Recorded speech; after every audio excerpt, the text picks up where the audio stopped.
Bonjour à tous, voilà une nouvelle petite vidéo. Alors tout d'abord, plusieurs choses dans cette vidéo. Et tout d'abord, un tout grand merci à tout le monde. On a passé la barre des 100 abonnés, c'est vraiment génial, on est déjà à 107. Donc ça avance, je suis très content. Ça va me motiver encore plus pour faire des vidéos. Bientôt des rapports de bataille. Donc vu que maintenant on va pouvoir recommencer à jouer chez nous et en extérieur. Donc je suis assez content. La table de jeu est presque prête, hein. Je la finis cette semaine et la semaine prochaine avec mon papa. Et puis on la remet. Et puis bah, c'est parti. Je vous ferai des beaux petits rapports de bataille. Enfin, je vais essayer. Donc, plusieurs choses dans cette vidéo. Donc, le corps principal de la vidéo sera de comment réaliser une liste d'armées pour Age of Sigmar. Vous êtes plusieurs à me le demander. Alors, vous m'avez beaucoup demandé des choses très spécifiques comme comment faire une armée de tel type, ou comment recommencer, et ainsi de suite. Donc voilà, j'ai essayé d'être un peu généraliste dans mon discours. Si vous avez des questions, n'hésitez pas dans les espaces commentaires, je répondrai à toutes vos questions, il n'y a aucun souci avec ça. Alors, deuxième chose, toujours n'oubliez pas de mettre un petit pouce bleu et de partager les vidéos, c'est hyper important, hein. Je reçois des petits messages de YouTube me disant Waouh, félicitations, vous avez 100 abonnés. Ça fait plaisir, donc on va pouvoir continuer dans ce sens-là et ça sera très chouette. À la fin de la vidéo, il y aura un petit concours de 100 abonnés. Voilà. Je poserai, enfin, c'est pas une question, ce sera, voilà, je demanderai un truc à mettre dans les commentaires et à partager la vidéo. Et si vous commentez ou partagez la vidéo, ben, l'un d'entre vous, à mon avis, je ferai ça à la fin de semaine prochaine. Sera tiré au sort et pourra gagner quelque chose. C'est ça, j'expliquerai en fin de vidéo. Donc, on va commencer. Donc, comment réaliser une liste d'armées pour le jeu Age of Sigmar. Alors, j'ai beaucoup hésité, je ne savais pas vraiment comment arriver à vous expliquer ça le plus généraliste possible. Donc, j'ai décidé en fait de partir d'un exemple. Voilà, je vais partir d'un exemple d'une de mes listes.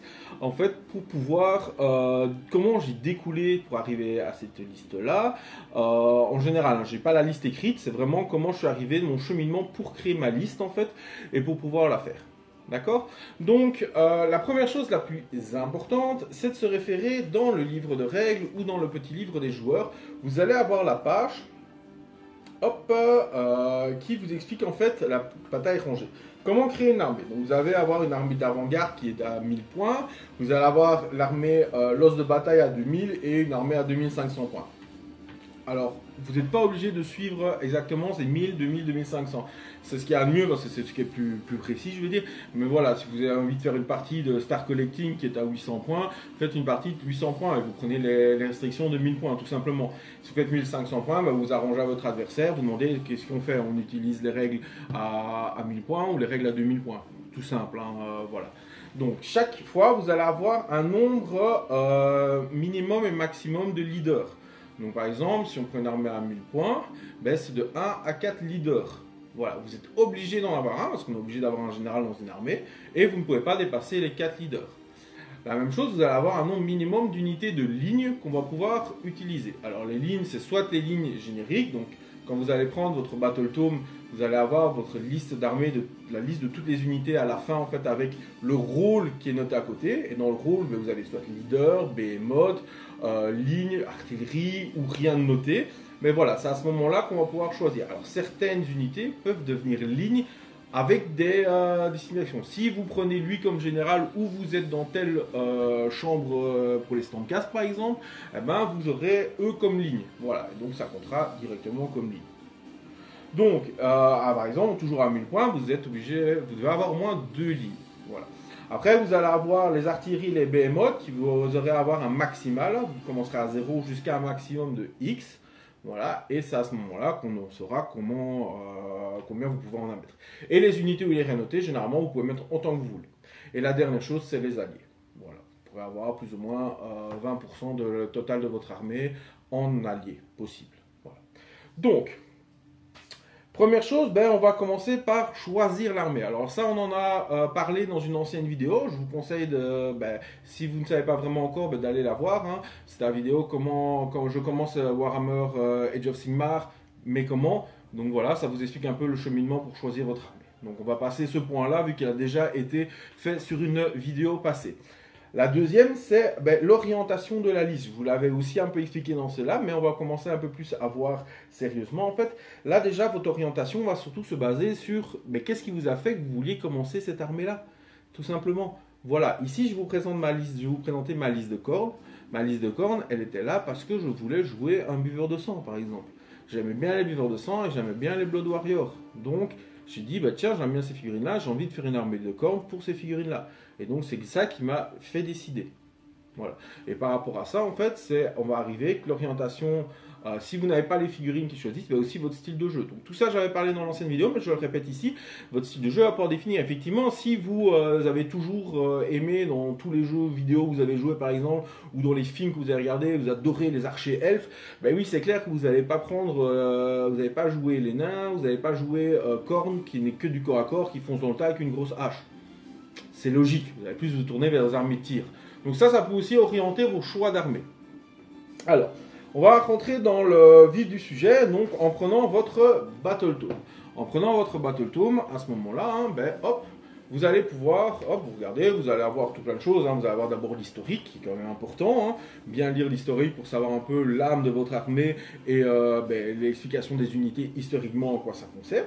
Vous allez avoir toutes les pages couleurs, qui vont vous donner en fait comment ça va donner sur un champ de bataille, comment sont vos figurines, quels modèles sont, parce que parfois on ne met pas spécialement sur des modèles.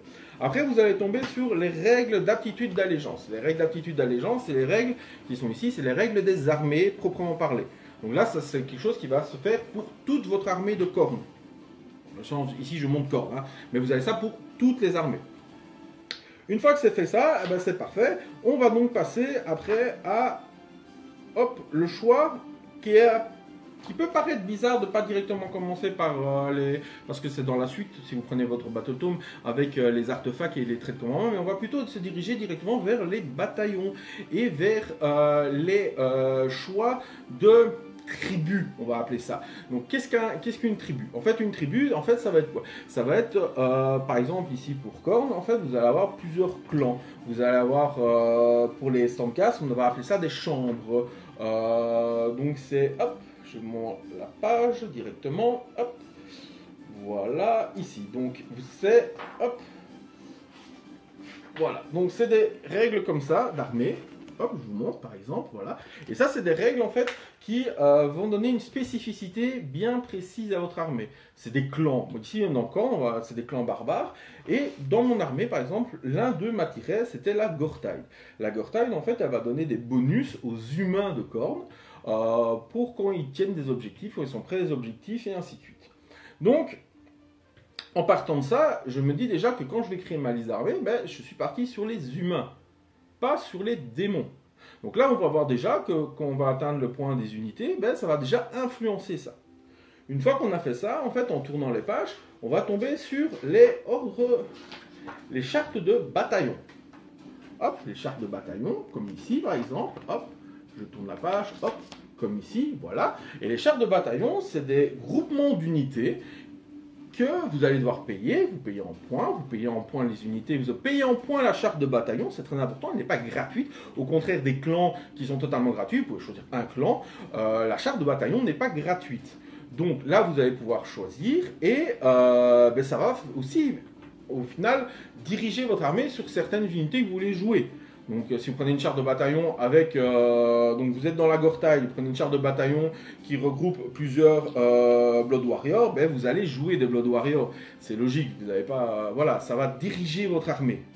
Ce qui arrive au point, alors après, du coup, des unités en elles-mêmes. Donc les unités en elles-mêmes, déjà en fait, ça va déjà, vous avez presque déjà une facilité en fait. Le fait d'avoir choisi votre clan, votre chambre des secrets, tout ce que vous voulez. Votre clan. Vous avez choisi votre bataillon. Déjà, vous avez les unités qu'on va mettre dans le bataillon. Vous avez les unités qui sont dans l'optique de votre clan, qui est ici par exemple la Gortide. Donc hop, voilà. Ici par exemple dans mon armée proprement parlé, je sais que j'ai décidé de jouer 4 unités de 10 Blood Warriors. Parce que ces unités Blood Warriors, ça va me permettre d'avoir un contrôle de map donc contrôle de terrain de jeu en fait, sur différents objectifs. Et vu qu'ils vont avoir des bonus quand je serai près des objectifs, ben, ça va me permettre vraiment de fiabiliser tout ça. Après, on va avoir aussi le choix d'unité. Donc là, vous avez le bloc de votre armée, le cœur de votre armée, mais vous êtes loin d'avoir totalement votre armée. Après, vous allez avoir plusieurs choix. Mais déjà, les unités qui vont aider vos unités. Donc soit des unités de soutien, soit qui vont combler un manque. Donc, en l'occurrence ici, par exemple, pour Khorne, s'il y aurait eu des unités de tir, ben, ça aurait pu être pas mal de mettre des unités de tir, puisque vous avez que des mecs qui vont aller, bam, devant, boum, comme ça, sur un objectif, vous ne passerez pas. Donc voilà. Ici, donc, dans Khorne, il n'y a pas. Donc, je me suis penché plus sur qu'est-ce qui pourrait alors aider. Ben, je me suis plus pensé alors sur les unités de soutien. Et dans les unités de soutien, en fait, on va avoir des unités, par exemple, qui vont donner des bonus d'attaque aux unités qui sont autour. Hop, parfait. Ça veut dire que mes Blood Warriors, ils ont des bonus près d'un objectif. Mes unités de soutien vont leur donner des bonus d'attaque, donc ils vont être encore plus redoutables près des objectifs. Et comme je vous avais dit dans une de mes premières vidéos, pour gagner la Warhammer Age of Sigmar, il faut gagner aux objectifs. Donc là, on va avoir une armée qui va être prise de position et qui va bien rester.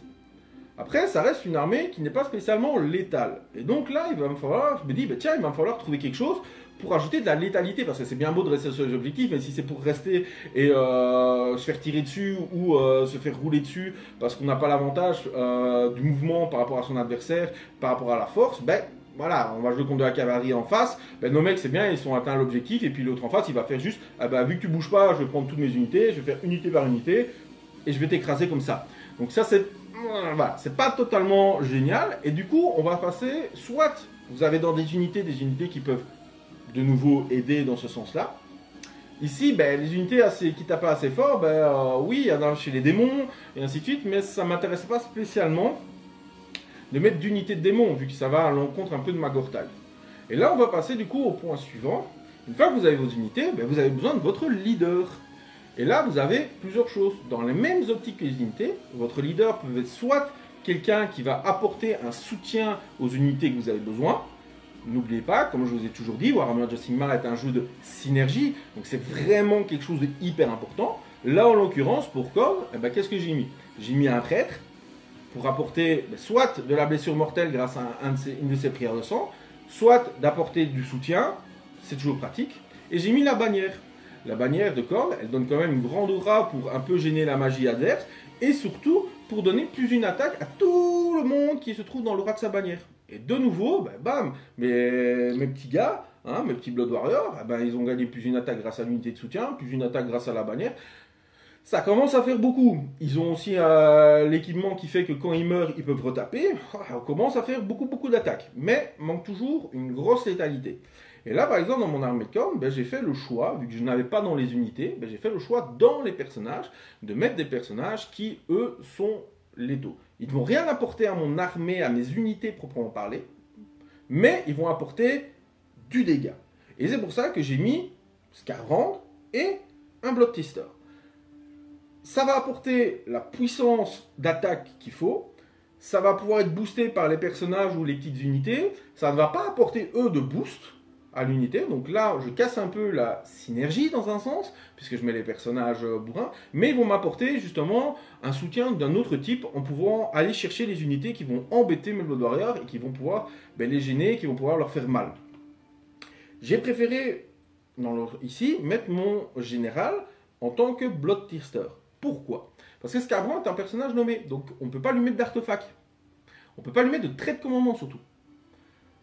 Du coup, j'ai mis mon général, mon Bloodthirster, donc l'artefact de toute façon c'est lui qui l'aurait eu, puisque Skarbrand ne peut pas, ou un autre perso, et il peut avoir un trait de commandement. Mais l'avantage en fait de l'artefact, je reviens sur cet artefact, c'est pour ça que j'ai bien précisé Bloodthirster l'artefact, c'est parce que la Gortag me donne un super artefact en fait. En fait, quand vous allez choisir un clan, comme je vous ai dit, ça vous donne parfois des traits de commandement, ça vous donne des artefacts, ça vous donne des choses qui sont obligatoires. C'est une contrepartie au fait que ça donne pas mal de bonus.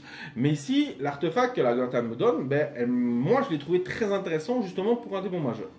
Le démon majeur, la grosse faiblesse du démon majeur, en fait, c'est sa fragilité. C'est bizarre à dire pour un démon majeur, mais oui. En fait, il n'a qu'une sauvegarde à 4+. C'est tout. Donc ça veut dire qu'il peut prendre plein de flèches, il peut prendre de la rend, et il meurt assez vite. L'artefact de la Gortag, en fait, me permet qu'il garde sa 4+, mais elle est immodifiée. ni bonus, ni malus. Ce qui permet que même si je me fais taper par des grosses reines, eh ben, il gardera sa sauvegarde, ce qui donne un peu plus de résistance. Et c'est ce qu'il faut à un buveur de sang. Un blood twister, c'est de la résistance pour pouvoir atteindre. Donc de nouveau, qu'est-ce que j'ai fait? Ben, mine de rien, en réfléchissant au tout premier point, en prenant mon clan, eh ben, je me suis dit, tiens, malgré le fait que ça soit un clan d'humains, eh ben, ça peut m'être utile sur un démon. Et le démon, il va pouvoir me donner un ensemble à mon armée quand même. Et donc on a bien vu qu'en créant l'armée, on n'est pas limité non plus. Hein. C'est vraiment, là je vous montre le cheminement que moi j'ai utilisé pour faire une armée, ça peut se mettre pour toutes les armées. On peut très bien partir sur une armée de Séraphon par exemple, avec des Saurus, parce que vous aimez les figurines de Saurus, et qu'au final ben, vous vous dites, ah ben, tiens, c'est vrai que le Slann est très fort, mais le Carnosaur va apporter ça à mes Saurus, et ainsi de suite, surtout si je prends ce clan-là de Saurus, ah ben il y a ce bataillon-là, et ainsi de suite, pop, pop, pop, pop, pop, pop, et ça va monter, et finalement il vous reste des points, vous dites, mais qu'est-ce que je pourrais mettre? Ah ben finalement j'ai quand même besoin d'anti-magie, ah ben tiens, je vais prendre mon Slann, ah bah tiens, finalement j'ai quand même les points pour mettre un Slann, mais je vais mettre un Slann. Alors même que votre Slann ne rentre pas spécialement dans la synergie de votre armée, qui est une armée de Saurus, ben votre Slann va apporter son soutien. Et ici magique, et dans mon exemple d'armée, dans mon soutien d'attaque en fait. Donc voilà, donc la synergie peut prendre plein comment dire, de visages différents dans le jeu. Donc ça c'est très important aussi à voir. Une fois que vous avez vos unités, une fois que vous avez choisi, j'ai des petites notes, hein. Une fois que vous avez choisi vos leaders, eh ben vous avez la personnalisation. La personnalisation, c'est quoi? Ben, c'est bien que votre armée, en fait, voilà, votre armée, vous la jouez comme ça, vous l'avez montée, vous l'avez tranchée, tout ça. Et c'est aussi pour ça que j'ai choisi comme exemple le chaos. Parce que dans la personnalisation, ben, vous avez aussi en fait tout ce qui est à côté. Il n'y a pas que, quand vous jouez une armée, il n'y a pas que ça. Il n'y a pas que ce Battle Tome de votre armée qui compte en fait. Déjà pour plusieurs raisons. Premièrement, vous pouvez donner une allégeance de votre armée. Vous pouvez dire mon armée vient du royaume du feu, par exemple. Et du coup, ça vous donne accès aux artefacts, ça vous donne accès aux traits de commandement du royaume du feu. Et donc, ça peut vous donner des choses qui peuvent être intéressantes auxquelles vous n'avez pas spécialement pensé. Et donc ça, c'est vraiment hyper important. Par exemple, hop, je prends la petite page, par exemple, voilà, les pages d'artefacts et tout ça que vous avez, hop, ici, dans le manuel du général ou dans le livre de joueur, c'est super important. Vous avez aussi les équipements adéquats pour vos unités. C'est bien, j'ai pris des Blood Warriors, mais comment je dois les équiper? En 2 armes, avec le point gore. Ah, mais qu'est-ce qu'il fait? Hop, j'ai mon buveur de sang qui a envie d'aller se battre, hein. Pas encore, bientôt. Et donc, l'équipement peut faire intéressant aussi. Ça, l'équipement, faites des tests, tout simplement. Hein. Soit vous faites des stats. Ah ben tiens, si j'ai cet équipement-là, j'ai autant d'attaques, qui touche sur ça, qui blesse sur ça, combien ça me fait en moyenne? Ah, est-ce que c'est plus rentable que ça? Et ainsi de suite. Soit vous jetez des dés, ça c'est très chouette aussi, hein. Vous jetez des dés, et alors avant de coller, comme ça vous savez comment coller. Tout simplement. Vous faites une petite partie contre un de vos potes, sans avoir collé les bras, et vous dites, ah ben cette fois-ci, ils ont cet équipement-là, la prochaine fois on joue, toi tu m'embêtes, tu vas rester assis. La prochaine fois qu'on joue, on va jouer avec cet équipement-là, et comme ça je sais comment les coller. Voilà. Après, généralement, on voit tout de suite l'équipement qu'on aime faire. Hein. Y a des équipements qui nous flashent plus. Généralement, voilà. Il n'y a pas de mauvais équipement non plus. Voilà. Moi, par exemple, je suis un fervent de mettre une épée plutôt qu'une lance. Parce que c'est vrai que la lance, il y a plus de gars qui peuvent taper. Mais l'épée, il y a les gars qui peuvent taper plus facilement. Donc voilà, c'est juste des questions de préférence, des questions, voilà, à vous de réfléchir pour les statistiques et tout ça. Et dernier point, j'ai peut-être un peu moins d'encorne, mais c'est très important, très important d'en parler, mais vous avez aussi les sorts persistants. Les sorts persistants ne font pas, vous en avez dans vos armées, mais vous en avez aussi les génériques, et ça c'est hyper important aussi, parce que dans les génériques, vous en avez plein qui peuvent changer votre style de jeu, qui peuvent apporter quelque chose à votre style de jeu. Et donc, de nouveau, on peut se poser là. Il vous reste combien? Il vous reste 30 points, 20 points, 50 points. Ah bah tiens, 50 points, est-ce que je prends un point de commandement? Parfois, c'est pas tout le temps utile. Ah bah, et peut-être que je vais prendre un sort persistant. Les sorts persistants peuvent peut-être m'aider. Ils sont moins chers. Pop, ça peut être intéressant. Donc voilà. Jamais perdre de vue les sorts persistants, c'est super intéressant aussi. Prenez le temps de les lire à votre aise, testez-les, utilisez des proxys au départ. Et voilà. Après, vous avez une boîte avec tous les sorts persistants dedans. Donc, c'est pas non plus compliqué et tout ça. Après, vous allez aussi voir que vos armées vont agir différemment sur les scénarios. Apprenez aussi à jouer les scénarios. C'est très important les scénarios. N'oubliez pas, on gagne au scénario, on ne gagne pas en rasant la tête de son adversaire. Et donc, mon armée est bien pour prendre les objectifs, mais si c'est des objectifs mouvants ou si c'est beaucoup d'objectifs, ben, mon armée est assez lente. Donc elle va être moins forte dans ces cas-là. Et donc ça, c'est aussi très important de savoir ses faiblesses de son armée. Et le dernier point, enfin c'est pas un point, donc c'est essayer vos armées. Jouez votre armée. Une liste d'armée n'est jamais fixe. C'est pour ça que je te conseille toujours commencer par petit, 1000 points, 1500, puis vous montez. Même si après vous vous arrêtez à 2000 points de jeu, mais vous montez votre armée, ça permettra de pouvoir faire des changements d'unité. Il n'y a pas d'armée fixe, vous n'avez pas à faire une liste d'armée et dire voilà c'est ma liste d'armée ultime, je ne jouerai que ça. Non, parce que ça va changer, votre style de jeu va changer, vos adversaires vont s'adapter à un style de jeu et ainsi de suite. Donc ça c'est vraiment bien, entraînez votre armée. Hein, vous allez voir, ah ben tiens, finalement, ouais, ça me manque d'un truc, je sais pas quoi, mais ça me manque. Ah ben tiens, je vais reprendre mon bouquin. Ah ben contre lui, ça m'a manqué de ça. Ah ben oui, tiens, cette unité-là, j'avais hésité, c'est vrai qu'elle est pas mal, et ainsi de suite. Essayez, voilà, essayez, jouez, tout ça. L'un des meilleurs endroits pour jouer aussi, c'est en tournoi. Alors, faut pas avoir peur non plus des tournois. Les tournois, c'est pas où il y a des gros méchants qui vont les écraser. Alors oui, il y a des gens qui jouent comme ça. Je ne le cache pas, il y a des gens qui jouent comme ça. Voilà. Voilà. Et c'est une vision du jeu, mais toujours dans la sympathie. Ça, quoi qu'il arrive, dans 99% des cas, ce sera toujours des gens qui seront gentils. Vous allez peut-être tomber contre un très très bon joueur, j'en connais plein en Belgique, des très très très bons joueurs des Age of Sigmar, mais qui, quand ils vous auront battu, ou que vous les aurez battus, enfin que vous avez fait votre partie, en fait, ils seront là pour vous aider, vous débriefer. Ah ben écoute, voilà, c'était ma première partie en tournoi, voilà, c'est mon armée, tout ça, qu'est-ce que tu pourrais me conseiller? Alors généralement, les gros joueurs de tournoi vont dire ouais mais non, ça c'est nul, ça il faut jouer ça. Mais pas spécialement, demandez-leur, j'aime bien le corps de mon armée, mais j'aime bien, voilà, et ils vont vous aider aussi par rapport à votre armée.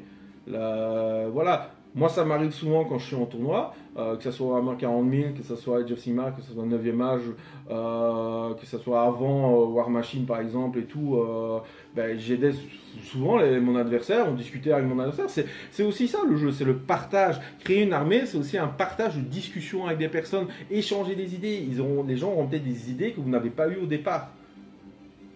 Et ça, c'est important. Donc, moi, je l'ai fait en tournoi. En tournoi en Belgique, je connais par exemple Nicolas Rassos, qui est un excellent joueur Age of Sigmar belge. C'est peut-être le meilleur joueur Age of Sigmar belge. Mais moi, je sais très bien qu'après une partie, si son adversaire a des questions ou quoi, mais Nico répond facilement aux gens. Donc ça, il n'y a pas de souci.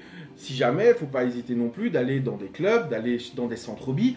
Par exemple, c'est des gens qui s'y connaissent, c'est des gens qui sont là pour aider, que ce soit dans les clubs ou en jouant contre des gens, en partageant, que ce soit dans les centres-bi avec les gens qui y travaillent parce que c'est leur métier et que c'est leur passion aussi. Donc voilà, donc ne restez pas enfermés dans vous-même et dans une liste d'armées, tout évolue tout le temps. Voilà, donc jouez, prenez de l'expérience, aimez ce que vous faites, aimez les unités que vous jouez, c'est surtout ça le plus important. Voilà, ne jouez pas quelque chose parce que vous avez vu sur internet, ah j'ai vu cette liste là sur internet, elle a gagné 2 tournois, ça a l'air trop fort, je vais la jouer.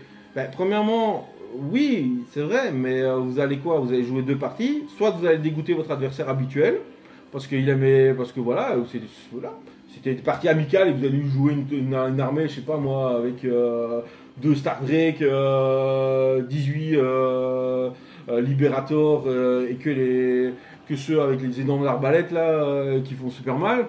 Le mec il va jouer une fois contre vous, 2 fois peut-être, puis il va dire plus jamais. Voilà, toute armée est forte. J'en discutais avec Ben Johnson à un tournoi au Hammer and Bolter. Il était d'accord avec moi sur le fait que toute armée peut être forte si vous créez les synergies qui vont avec, si vous créez tout ce qui peut aller avec en fait, ça va. C'est ça qui est chouette. Alors oui, il y aura peut-être des trucs à travailler, mais c'est ça aussi qui est chouette aussi. Une armée n'est jamais finie, une armée est toujours à travailler, une armée continue de vivre. Faites vivre votre armée. Voilà, tout simplement. Donc voilà, là c'était... Ah oui, et dernière chose, parce que je suis pas dans les discrétions, un truc comme ça complètement là. Et dernier point aussi pour le dernier point, donc après les sorts persistants et tout ça, ben, c'est les alliés. Et là, c'est pour ça aussi que, voilà, dans les alliés, vous avez droit à 20% de votre armée en tant qu'allié. Ça, c'est important. Et c'est aussi pour ça que j'ai pris le chaos, en fait, parce que mon armée de corne, parce que je voudrais répondre aussi à une question que Alex m'a posée. Hein, donc, c'est un ami à moi qui est viewer, qui voudrait commencer corne, mais lui, il voudrait commencer corne avec Slave to Darkness. Et c'est ça qui est intéressant, c'est que Slave to Darkness, si vous mettez la marque de corne, peut jouer avec les Blade of Corn sans considérer comme allié. Et ça, c'est chouette. Vous pouvez jouer des guerriers du chaos, vous pouvez jouer les chevaliers du chaos, aller avec des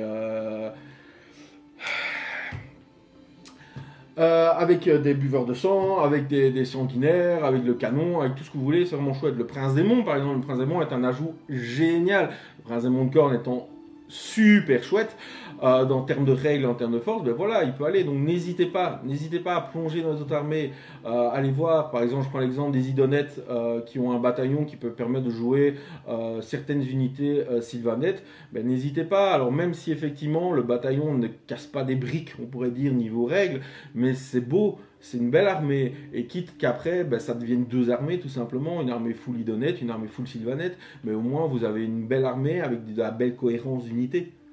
Et ça c'est vraiment chouette. Donc, le monde d'Age of Sigmar est très vaste. Ne vous limitez pas à votre simple Battle Tome. Ça c'est vraiment la question la plus le point le plus fondamental que je voudrais vous dire. C'est vraiment... Autant avant, dans Warhammer Battle, Warhammer Fantasy, c'est vrai qu'on était limité par le bouquin, on pouvait avoir certains alliés dans certaines éditions, mais on était limité pour un bouquin. Ici, vous n'êtes pas limité. Vous pouvez vous limiter, c'est vous qui décidez de votre armée en fait. Vous êtes limité plus dans les synergies, vous êtes plus limité dans comment vous voulez faire fonctionner votre armée. Voilà. Donc, une armée de Warhammer Age of Sigmar, c'est une armée que vous créez, vous donnez naissance à cette armée et vous la faites venir à maturité et vous la jouez, vous la faites vivre, cette armée-là. Voilà, c'était tout pour ce point-là et donc je vais passer au petit concours. Alors, je voudrais pour le concours des 100 abonnés, donc je vous ferai gagner des cadeaux. À mon avis, je vais en faire gagner 2, voilà. Je n'ai pas encore d'idée sur les cadeaux, mais ce seront des chouettes cadeaux, je l'espère pour vous, je l'espère, que vous apprécierez. Dans les commentaires, vous me notez votre dieu du chaos préféré, voilà, et vous partagez la vidéo, tout simplement. Voilà, vous partagez la vidéo sur un réseau social que vous voulez, Facebook, Twitter, voilà. Vous la partagez, vous mettez en commentaire votre dieu du chaos préféré et je tirerai au sort parmi les 2 dieux les plus représentés, un de chaque dieu, qui gagnera du coup un beau cadeau de ma part. Je prendrai contact avec vous du coup à ce moment-là. Voilà, j'espère que ça vous a plu. Je vais essayer de faire d'autres choses. N'hésitez pas aussi si vous avez des idées de vidéos, des idées que vous voulez que j'aborde en vidéo, il n'y a pas de souci, hein, l'espace commentaire est là pour ça. N'hésitez vraiment pas, le pouce bleu et le partage parce que ça va vraiment m'aider pour faire connaître la chaîne et pour la faire évoluer. Je ne dis pas que les rapports de bataille vont arriver tout de suite, mais les rapports de bataille vont arriver, hein, la table de jeu va être faite. J'ai un tapis en attendant les autres tapis qui doivent arriver aussi. Je vais commencer bientôt à peindre des décors, mais j'ai déjà quelques vieux décors peints pour pouvoir commencer. J'ai déjà mon premier adversaire, mais il doit peindre son armée de Slaanesh. Jérémy, et pour toi celle-là. Donc voilà, ça m'a fait plaisir. Ça me fait plaisir que vous me suiviez avec autant de gens. Je me répète là, mais je ne pensais pas il y a un mois et demi en lançant ma chaîne le 16 avril que vous seriez déjà près de 110 à me suivre aujourd'hui. Ça me fait vraiment plaisir. J'espère que j'arrive à vous partager ma passion pour les Warhammer. Je vais peut-être faire aussi d'autres jeux à d'autres moments. Peut-être que ça va peut-être moins vous toucher, mais voilà, j'ai aussi envie de partager mes passions, que ce soit en jeu de figurines ou en jeu de cartes. Hein. Il y aura peut-être du Magic, il y aura peut-être du Yu-Gi-Oh, il y aura peut-être plein de choses, il y aura peut-être du jeu de société. Je vais peut-être vous filmer une partie de Zombicide avec mon fils, pourquoi pas, vu qu'il adore Zombicide et qu'il aime bien quand on se filme pour YouTube, hein, il est fan, donc voilà. Je vous remercie énormément, mais vraiment énormément pour tout le soutien que vous m'apportez. Ça fait plaisir, surtout pendant cette période-ci. Et je vous dis à bientôt et faites attention, Corne vous surveille.